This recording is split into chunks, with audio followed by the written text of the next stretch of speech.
Hi there, Josie from Finest Playa. I'm here in my garden. It is going to be very cold tomorrow and the next day, so I'm here. I'm going to harvest or dig out my beet roots here. So right here in this large pot, I look at this. So this is one, and they're not too big. That's okay. Right there. And I wonder why they didn't go so big. And this is a very fertile soil, it's compost. Some compost that we made from leaves and vegetable cuttings from the kitchen.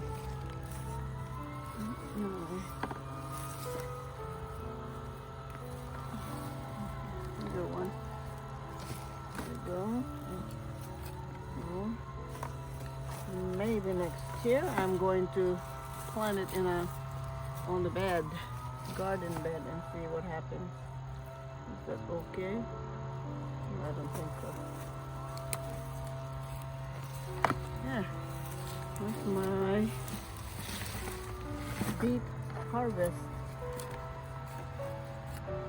That's it. Another mess. Anyway, there we go. Are the chilies. Still a lot of them. I'm going to pick them as well. Got to get a container for them and maybe dry them, isn't it? So, oh my hibiscus over there been gotten by the cold, but this is my turmeric. I'm going to dig it out now.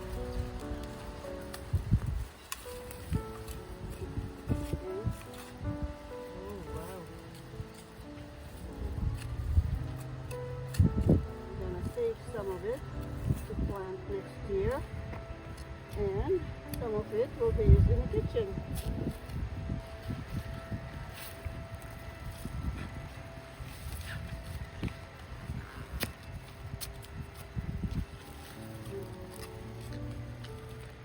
Oh, Ned, I think we need a big a shovel. Mira, it's kind of deep. Yeah. We need a shovel.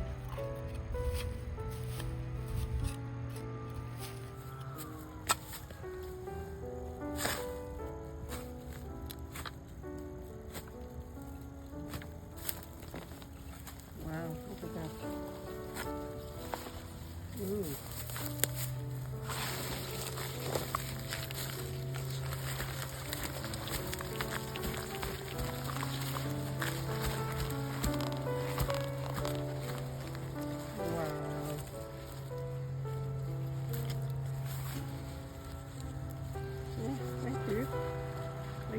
Thank you.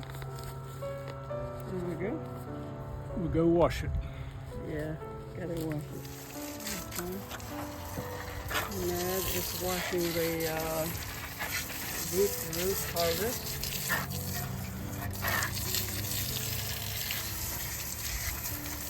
The turmeric that we harvested. Ned already washed them. This is the small greenhouse that we have. We brought in the plants in from the outside. This is the moringa. So planted in a pot.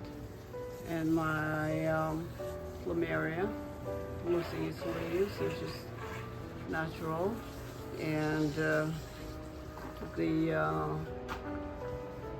curry plant. Also planted in a big pot right there, and I save moringa plants here for next year. This is my Camellia sinensis. Next year I'm going to plant it in the ground because it has been growing here inside the greenhouse, already rooted down into the ground. But we'll see, maybe we can get some cuttings if we could. It's even possible. And as you can see, the plants need water. I'm gonna give them water in preparation for the cold weather next week. Here we are, and the begonias here. The begonias.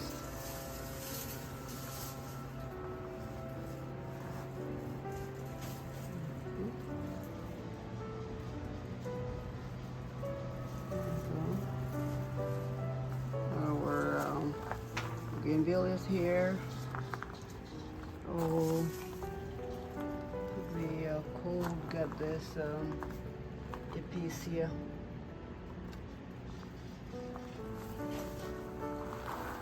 Even though the greenhouse is heated, it's only up to 40 degrees Fahrenheit. These other plants here are okay, growing nicely. Nice begonias. More of the different begonia plants here that we have.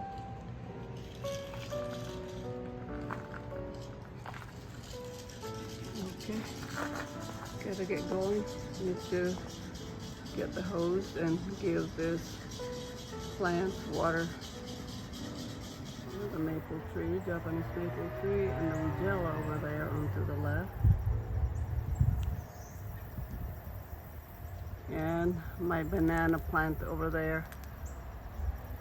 Let's go and have a look. Banana trees.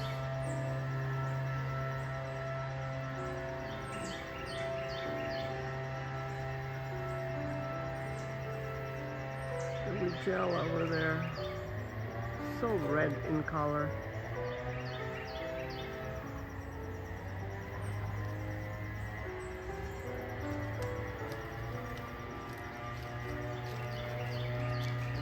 And Paul is following me here in the garden.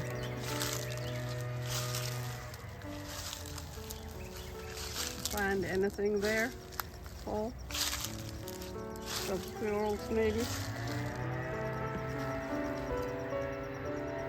Sitting area where my husband and I would come and sit down and just listen to the birds, but right now somebody is blowing its lawn and it's so noisy. But it is a nice secluded area. We like to come here with our tea and just sit down and listen to the birds.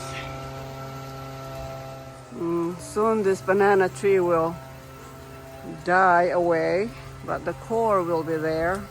We will put some leaves on around the base here to protect the core so they can come back next year.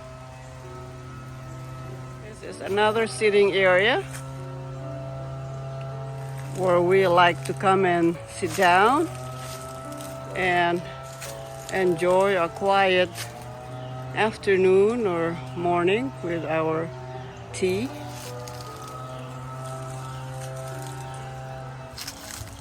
Beautiful color of fall.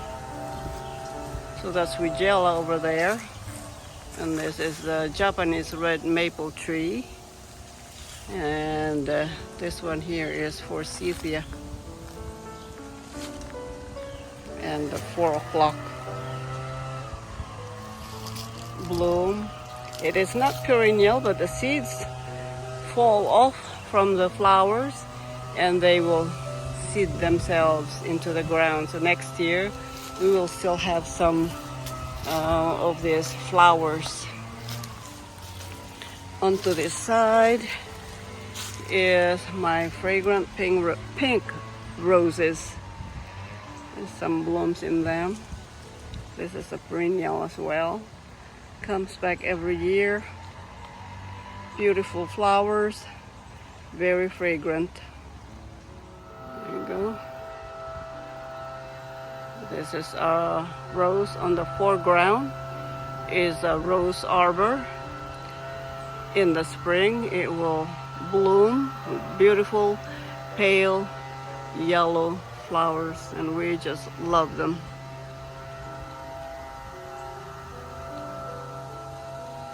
Butterfly bush. They have been an attraction for the the bees and also the butterflies. Hydrangeas here. They bloom so much this spring, summer.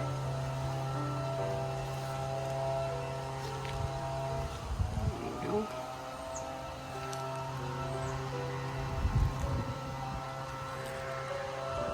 This is my eggplant. We harvested a lot of them this summer. And next year I will probably plant something else, because you're not supposed to be planting the same plant on the same area. The tomatoes were on this side. Didn't do well this year, but probably because it has been growing here for a few years, and it needs to be replaced with something else. Look at the papaya. So we put all the peelings and core of papaya fruit that we buy, and the seeds, of course, germinates and grow into these plants. And it's such a shame because it doesn't get enough time for it to grow before the cold sets in. That's how it goes. This area is not tropical, it's temperate climate, so it doesn't give a chance for papayas and bananas to produce fruits. There you have it. A tour of my fall garden.